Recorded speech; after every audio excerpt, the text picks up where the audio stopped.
बिस्मिल्लाहिर्रहमानिर्रहीम। सूरह दह। कॾहिं माण्हूअ ते ज़माने मां हिकु अहिड़ो वक़्तु गुज़री चुको आहे जो हू अहिड़ी का शइ न हो जो यादगिरीअ में अचे। बेशक असां माण्हूअ खे हिकिड़ी पाण में गॾियल मनीअ मां पैदा कयो त उनखे परखियूं पोइ खेसि ॿुधंदड़ ॾिसंदड़ कयोसीं। बेशक असां खेसि सिधो दग ॾसियो, हाणे हू शुकुर कंदड़ थिए या बेशुकुर। बेशक असां काफ़िरनि लाइ ज़ंजीर ऐं गट ऐं ॿरंदड़ बाहि हथियार कई आहे। बेशक नेक बख़्तबाना उन ई शराब जे प्याले मां पीअंदा जंहिंजी मिलावट काफ़ूर जे चश्मे जे पाणीअ जी हूंदी। उहो हिकु चश्मो आहे जंहिं मां अलाह जा प्यारा बाना पीअंदा, जंहिंखे चङीअ तरह वहाईंदा, जे अलाह जी बास पूरी कंदा आहिनि ऐं उन ॾींहं खां ॾुजंदा आहिनि जंहिंजी बुछड़ाई हर तरफ़ पधरी हूंदी। ऐं ताम जे एहतियाज हूंदे मुहताज ऐं यतीम ऐं क़ैदीअ खे खाराईंदा आहिनि ऐं चवंदा आहिनि त असीं त अव्हां खे अलाह जे वास्ते खाराईंदा आहियूं,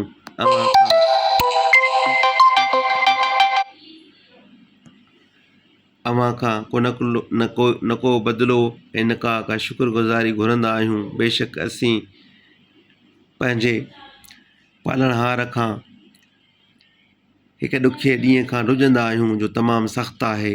पोइ अलाह उन ॾींहं जी मदाईअ खां खेनि बचायो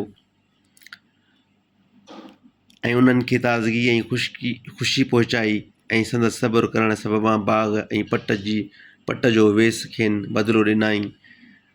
उन बाग़ में तख़्तनि ते टेक ॾेई वेहंदा, उते न की सिज जी उतत ऐं न की का सख़्तु सर्दी ॾिसंदा। ऐं उन बाग़ जूं छाऊं मथनि वेझो थियल हूंदियूं ऐं उन जा मेवा पटण में चङी तरह वेझा कबा ऐं रूपनि थांवनि ऐं प्यालनि सां वटनि अच वञ थींदी जे शीशनि वांगुरु हूंदा, पर शीशा बि चांदीअ जा, जिन खे उन्हनि प्यारींदड़नि पूरी अंदाज़ सां ठहिरायो आहे। ऐं उते खेनि शराब जा प्याला प्यारबा जंहिंजे पाणीअ जी मिलावट सुंढ जे चश्मे जी हूंदी।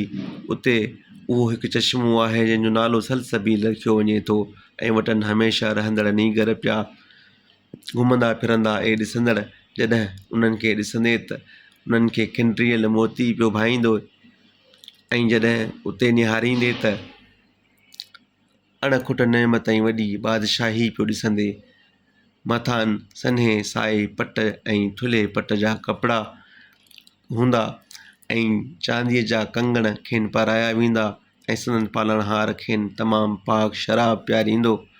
बेशक उहो अव्हां जे अमलनि जो बदिलो आहे ऐं अव्हां जो सईयो क़बूल कयल आहे। बेशक असां तो ते क़ुर दर्जे बदर्जे लाथो, पोइ पंहिंजे पालणहार जे हुक्म अचण ताईं सब्र कर। उन्हनि माण्हुनि मां कंहिं गुनहगार या बेशुक्रे जो चयो न मञ ऐं पंहिंजे पालणहार जो नालो सुबुह ऐं सांझी यादि कर ऐं कुझु वक़्तु राति में उन लाइ निमाज़ पढ़ ऐं घणी राति संदसि पाकाई साराह। बेशक उहे काफ़िर दुनिया खे प्यारो रखंदा आहिनि ऐं ॻोरे ॾींहं खे पंहिंजे पुठियां फिटो कंदा आहिनि। असां खेनि पैदा कयो ऐं संत पुख़्ता कयासीं ऐं जॾहिं घुरूं त अहिड़ा ॿिया एवज़ में मटाए आणियूं। बेशक इहा नसीहत आहे, पोइ जेको घुरे सो पंहिंजे पालणहार ॾांहुं वाट वठे ऐं अमीं न घुरंदो मगर उहो जेकी अलाह घुरे, छो त अलाह ॼाणंदड़ हिकमत वारो आहे। जंहिंखे घुरे तंहिंखे पंहिंजे रहमत में दाख़िल थो करे ऐं ज़ालिमनि लाइ ॾुखोईंदड़ अज़ाब तयारु कयो अथसि।